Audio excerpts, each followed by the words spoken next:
কেউ যদি 20 বা 30 বছর আগে যে টাকা ঋণ নেয় সেটি 20 বা 30 বছর পর হিসাবে পরিশোধ করে, কারণ 20 বা 30 বছর পর টাকার মূল্য এক থাকে না, সেক্ষেত্রে শরিয়ার বিধান কি?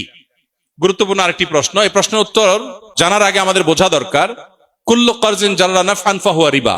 ইসলামী ফিকহের একটা মূলনীতি আছে, যেই কোনো লোন, এটার বিপরীতে যদি আপনি কোনো মুনাফা নেন, লোনের বিপরীতে মুনাফা নেন, সেটা সুদে পরিগণিত হয়। লোনের বিষয়টাতে শরীয়ত আমাদেরকে নির্দেশ করেছে তুমি লোন দিবা আল্লাহর কাছ থেকে বিনিময় পাওয়ার আশায়। আমরা তো এখন এমন স্বার্থপর হয়েছি যে থুতু ফেলতেও চিন্তা করি যে কোন জায়গায় ফেললে আমার স্বার্থটা রক্ষা হবে। এতটা আত্মকেন্দ্রিক এবং এতটা স্বার্থপর আমরা হয়ে গেছি, পৃথিবীটা সেভাবে ডিজাইন হয়ে গেছে।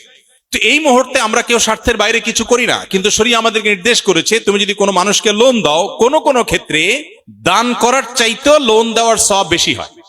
একটু প্রশ্ন উঠতে পারে কিভাবে সেটা? দান করা মানে তো একটা মানুষকে একসাথে দিয়ে দেওয়া, আর লোন দেওয়ার মানে কি আবার রিটার্ন নেব সেই চিন্তা থেকে দেওয়া। তো একসাথে দিয়ে দেওয়ার চাইতে রিটার্ন নেওয়ার চিন্তা কিভাবে উত্তম হতে পারে?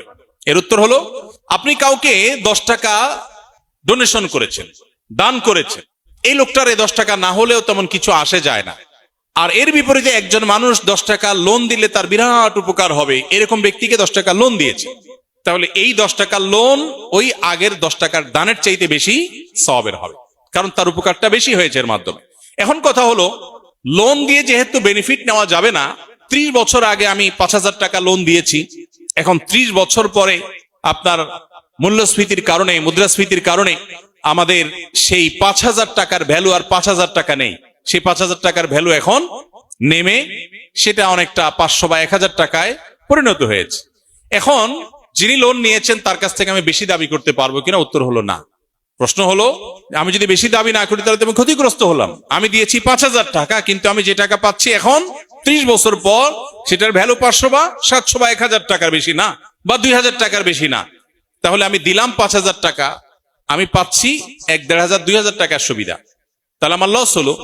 উত্তর হলো, আপনার বাহ্যিক দৃষ্টিকোণ থেকে লস হলো, কিন্তু আপনি সুদকে আল্লাহ হারাম করেছেন, সেজন্য হারামকে ডিনাই করেছেন। এজন্য একবার 1500 টাকা আপনি ক্যাশ পেয়েছেন, আর যেটুকু আপনি ক্যাশ পান নাই, ক্ষতিগ্রস্ত হয়েছেন, ওইটুকুর কারণে আল্লাহ তাআলা আপনার আমল নামাতে সওয়াব দিবেন।